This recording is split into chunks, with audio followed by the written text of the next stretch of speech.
হিন্দু ধর্মগ্রন্থগুলির মধ্যে একটি পবিত্র গ্রন্থ হল উপনিষদ। ছান্দোগ্য উপনিষদে উল্লেখ করা আছে 6 নম্বর অধ্যায় 2য় পরিচ্ছেদের 1ম অনুচ্ছেদে বলা হয়েছে एकम एविदित्यम। এটা একটা সংস্কৃত উদ্ধৃতি যার অর্থ স্রষ্টা মাত্র একজনই, দ্বিতীয় কেউ নেই।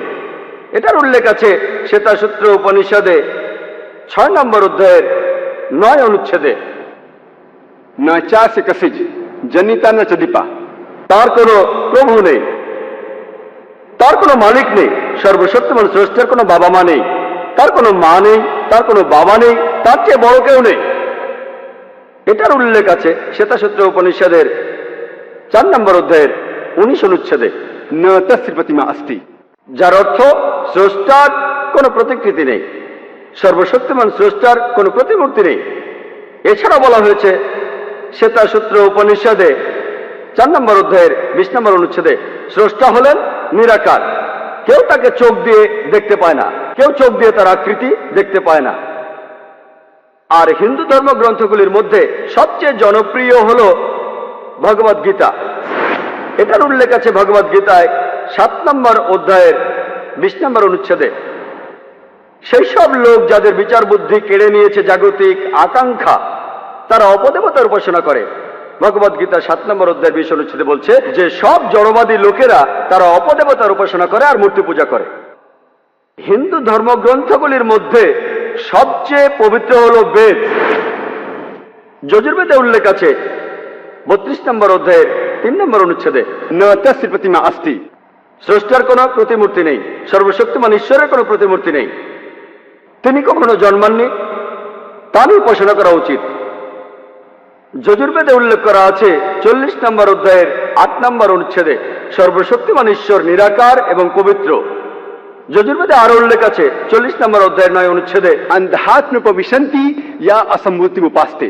আন্ধাত্মা, যার অর্থ অন্ধকার, প্রবিশান্তি অর্থ প্রবেশ করা, আর আসাম্বতি অর্থ প্রাকৃতিক বস্তু যেমন আগুন, বাতাস, পানি। তাহলে যজুর্বেদের 40 অধ্যায়ের 9 অনুচ্ছেদ বলছে তারা অন্ধকারে প্রবেশ করে যারা প্রাকৃতিক বস্তুর পূজা করে, যেমন আগুন, পানি, বাতাস ইত্যাদি। এখানে আরো উল্লেখ আছে তারা আরো অন্ধকারে প্রবেশ করে যারা পূজা করে সাম্মতি, অর্থাৎ মানুষের তৈরি বস্তু যেমন টেবিল, চেয়ার, মূর্তি ইত্যাদি। এছাড়াও উল্লেখ আছে অথর্ববেদে 20 নম্বর গ্রন্থ 58 নম্বর অনুচ্ছেদের 3য় পরিচ্ছেদে, देव महा असि।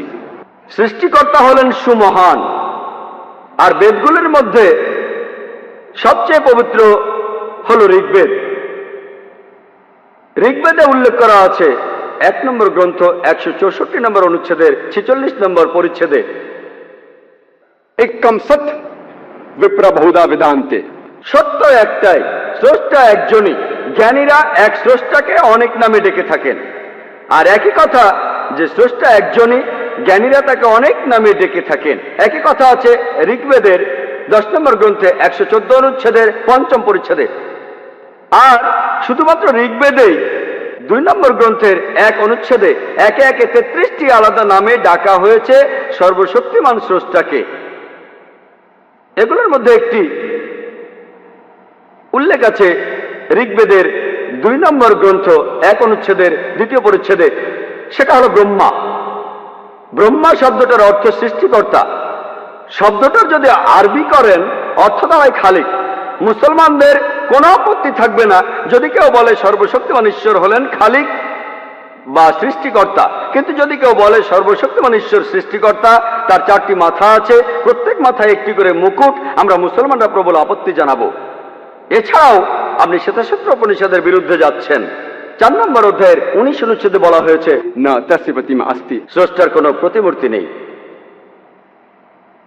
অন্য আরেকটি নামে ডাকা হয়েছে ঋগ্বেদের 2য় গ্রন্থ 1ম অনুচ্ছেদের 3য় পরিচ্ছেদে, সেটা হলো বিষ্ণু।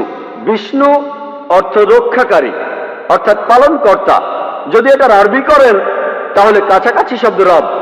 মুসলমানদের কোনো আপত্তি নেই যদি কেউ সর্বশক্তিমান ঈশ্বরকে বলেন রব, বিষ্ণু বা পালনকর্তা। কিন্তু যদি কেউ বলে বিষ্ণু হলেন সেই ঈশ্বর যিনি বসে আছেন সাপকে আসন বানিয়ে সমুদ্রের নিচে ভ্রমণ করেন, আকাশে উড়ে বেড়ান গরুর নামে এক পাখির পিঠে চড়ে। তার 4টি হাত, এক ডান হাতে রয়েছে চক্র, এক বাম হাতে রয়েছে শাক। আমরা মুসলমানরা তাতে প্রবল আপত্তি জানাবো। এছাড়াও আপনি যজুর্বেদের বিরুদ্ধে যাচ্ছেন। 32 নম্বর অধ্যায়ের 3 অনুচ্ছেদে বলা হয়েছে न तस्य प्रतिमा अस्ति। স্রষ্টার কোনো প্রতিমূর্তি নেই, সর্বশক্তিমান স্রষ্টার কোনো প্রতিমূর্তি নেই। এছাড়া উল্লেখ আছে ঋগ্বেদের 8 নম্বর গ্রন্থ 1ম অনুচ্ছেদের 1ম পরিচ্ছেদে, मां चदनदी संसद। শুধু তার বন্দনা করো, শুধুমাত্র তাকেই উপাসনা করা উচিত। ঋগ্বেদে উল্লেখ আছে 6 নম্বর গ্রন্থ 45 নম্বর অনুচ্ছেদের 16 পরিচ্ছেদে, या एक इतमुष्टि ही। শুধু তার বন্দনা করো, শুধুমাত্র তাকেই উপাসনা করা উচিত। আর ব্রহ্মসূত্র সেখানে এই কথা বলা হয়েছে, एकम ब्राह्म द्यूता नास्ते, नहना नास्ते किंचन। ভগবান একই হে, দুসরা নেহি হে, নেহি হে, নেহি হে, জরা ভি নেহি হে। ঈশ্বর মাত্র একজনই, দ্বিতীয় কেউ নেই, কেউ নেই, কেউ নেই, কখনো কেউ ছিলও না। তাহলে আপনারা হিন্দু ধর্মগ্রন্থগুলি পড়লে হিন্দু ধর্মের ঈশ্বরকে বুঝতে পারবেন।